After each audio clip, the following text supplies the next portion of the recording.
What's up everybody, the update is here for Fangtooth. This is the July release. If I go over to my production TrueNAS machine, I come all the way down here, you'll see here when I click the check for updates button, let's go ahead and download these updates. And I absolutely want to export my password secret seed and save my configuration. And I'm going to want to apply updates and restart system after downloading. Now I'm going to let the download run and we'll jump back on as soon as it is complete. I have successfully updated, and you can see here when I go to Systems, General Settings, I'm on 25.04.2. Let's take a look at some of the differences. On the left side here, we can see that there's two tabs, the Containers tab and the Virtual Machines tab. You can see that it used to be the Instances tab, which is now split into two. My Containers tab is for containers and my Virtual Machine is for virtual machines. Looking into the containers, we can see my running container from my old instance still going. And when I click over to the previous version, you can see here they're almost exactly identical. The only difference is coming in when I click Create New Instance. You'll see here I have the option to do either a container or a VM. On the new system grade, when I click Create New Container, I only have the option for containers.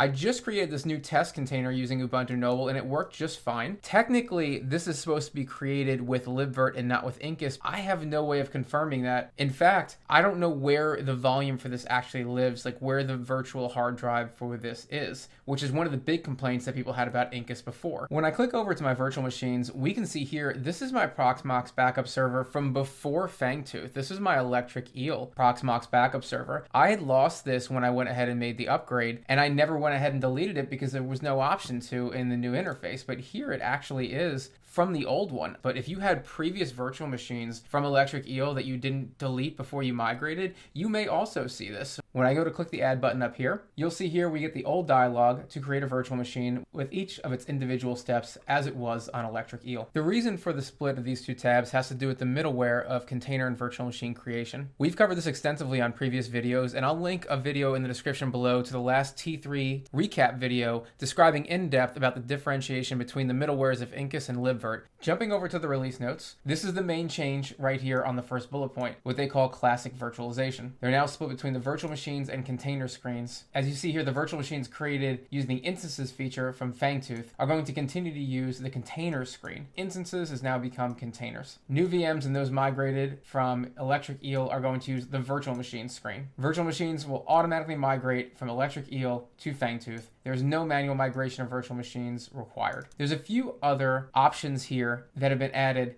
most of which are mainly just back-end changes. You can come down here and read all these bullet points, and you can come down here and read the known issues if you want to see some of the things that are still going on in the newest version of Fangtooth. There's one thing here that I want to point out for people creating virtual machines, and that's the Add Secure Boot checkbox to the Add Virtual Machine Wizard and Edit Virtual Machine form. Everything else here is the exact same for the most part. If you were waiting to upgrade from Electric Eel to Fangtooth, now is the time, and that's pretty much it. Thank you guys for watching this. I'm dying to hear your comments about migrating from Electric Eel to Fangtooth. As people who use containers and virtual machines very heavy, I want to know about your experience. Please leave comments below to let me know how it's going for you and how your virtual machines are migrating. Thank you guys so much for supporting the channel. Please make sure you like and subscribe. Give us a big thumbs up right below the video. If you want to thank me personally, please buy me a coffee.